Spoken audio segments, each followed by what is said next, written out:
तांबा भाई। अरे भैया देखो, न्यूजीलैंड ने फाइनल में बुरी तरह से हार का सामना किया और टीम इंडिया जीतकर चैंपियन बन गई। लेकिन जितना टेंशन है बिल्लू भाई के माथे पर नहीं है, उससे कहीं ज्यादा टेंशन देखो ये अफरीदी चचा बराबर आजम और रिजवान भाई के चेहरे पे है। और ऐसा प्रतीत हो रहा है कि ससुरी न्यूजीलैंड के जगह ये पाकिस्तान की टीम फाइनल खेल रही है, जितने ससुरी दुख और संकट में बैठे हैं। अरे ओ भाई सनकू, देख भैया दुख और दर्द तो सबको झेलना पड़ा है, और ये इंडिया टीम जिस तरह से हालत सबका खराब करके रखी है ना, अरे किसी के माथे पे और चेहरे पर मुस्कान आ ही नहीं सकता है। वैसे फिर भी अफरीदी चचा कुछ ज्यादा टेंशन ले रहे हैं। लग रहा है कि ससुरी कहीं इनको दौरा न पड़ जाए। अफरीदी चचा, अरे दिल खोल के बताओ कितना बड़ा कष्ट हुआ है इंडिया की धमाकेदार चैंपियन ट्रॉफी जीतने से। अरे ओ बेटा बिल्लो, अरे तुम क्या हमारा दुख पूछोगे? अरे दुख तो ससुरी बार बार मिल रहा है, एक बार नहीं 100 बार मिल रहा है, और हर बार चाहते हैं कि इंडिया की टीम फाइनल न जाए और ससुरी पहले ही दौर से बाहर हो जाए।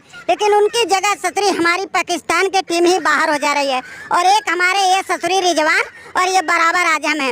हर बार ससुरी लुल प्रदर्शन दिखा दिखा के हमें दुख और कष्ट देते रहते हैं। कब ये ससुरी दुख खत्म होगा हमें तो पता ही नहीं चल रहा है। एक तो ससुरी हमारे खिलाड़ी नहीं साथ दे रहे हैं, और ऊपर से ससुरी इंडिया वाले हाथ धो के पीछे पड़े हुए हैं और बार बार चैंपियन पे चैंपियन बने जा रहे हैं। अरे वो अफरीदी चचा, आप भी क्या लुल्लो जैसी बात कर रहे हो? अरे इंडिया के तेवर नहीं देख रहे हो क्या? हाथ धो के ससुरी हम लोग के पीछे पड़े हुए हैं। अरे जब भी हम लोग चाहते हैं कि धमाकेदार खेल दिखाएं और ससुरी इंडिया को बुरी तरह से हराएं, ये लोग कोई न कोई चाल चल के उल्टा सीधा हरकत कर देते हैं। अगर यही ससुरी वाले पाकिस्तान में आए होते, जिनका धज्जिया उधेड़ दिए होते, लेकिन ससुरी एक ही मैदान पे खेल खेल के ये सबका धज्जिया उधेड़ दिए। तो वो रिजवान भाई देखो भैया, इतना कुछ अगर सुनना पड़ रहा है ना, इसका जिम्मेदार ये ससुरी बिल्लू है। अगर बिल्लू धमाकेदार जीत फाइनल में कर लिया होता तो ससुरी ये सब बातें हमें ना सुनना पड़ता। ससुरी हमें भी खुशी होती कि अगर बिल्लू की टीम न्यूजीलैंड जीती होती, लेकिन इंडिया के जीत से पूरा पाकिस्तान दुख और गम में डूबा हुआ है,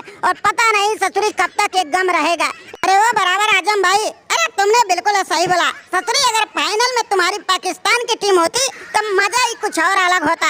ये ससुरी बिल्लू की टीम के तो मजा ही नहीं आया हराने में। अगर तुम्हारी पाकिस्तान की टीम होती ना तो बहुत मजा आया होता हराने में। और जिस तरह से हमने छक्के लगा लगा के ससुरी सेमीफाइनल और फाइनल में दम दिखाया ना, तुम्हारे खिलाफ ससुरी अलग अंदाज दिखाते, फिर तुम लोग ससुरी खून के आंसू रोते तो हमें और भी मजे आते। वो अफरीदी चचा, अरे तुम और तुम्हारे ससुरी ये दो लुल्ल खिलाड़ी इतने बड़े लुल्ल बात करेंगे हमें समझ में नहीं आ रहा है। देखो भैया, हमने पूरा जी जोर लगाया, अरे सभी टीम को बारी बारी हरा के सीधा फाइनल में आया, लेकिन ससुरी ये इंडिया के तेवर तुमने देखा नहीं शायद। ससुरी स्पिनर खतरनाक मूड में थे और बल्लेबाज तो ससुरी ऐसे ही फौलाद थे, और दोनों ने मिलकर जिस तरह से हमारी धज्जिया उधेड़ा ना, हम वो दुख बता नहीं सकते। शुक्र है कि तुम ससुरी पाकिस्तानी फाइनल में नहीं थे, नहीं तो मुझसे भी ज्यादा बुरा हाल होता और तुम लोग ससुरी कहीं मुंह दिखाने लायक नहीं होते। अरे वो बिल्लू भाई, तांबा भाई, बराबर आजम भाई और जितने भी भाई बैठे हो, अरे भैया देखो जो होना था हो गया, और इंडिया ने बुरी तरह से सबको हरा के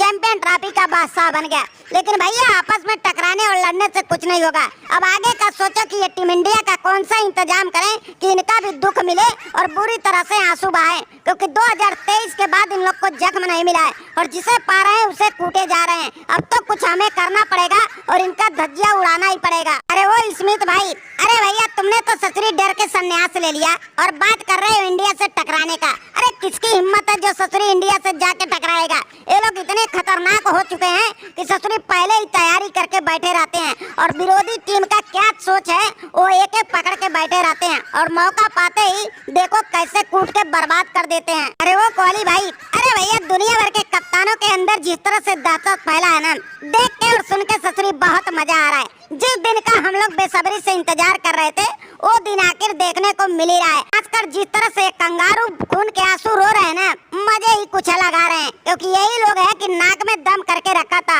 और आज हमारा समय है कि हम लोग इनके नाक में दम करके रखे हैं। तो रोहित भाई तुमने बिल्कुल सही बोला, बहुत अच्छा फील हो रहा, और हमें ही नहीं पूरे हिंदुस्तान को बहुत खुशी और महसूस हो रहा है कि अपनी टीम इंडिया धमाकेदार तरीके से खेल रही है। और ससुरी ऑस्ट्रेलिया के जिस तरह से धज्जिया उधेड़े हैं हम लोग ने, उतना मजा तो ससुरी पाकिस्तान को हराने में नहीं आया था।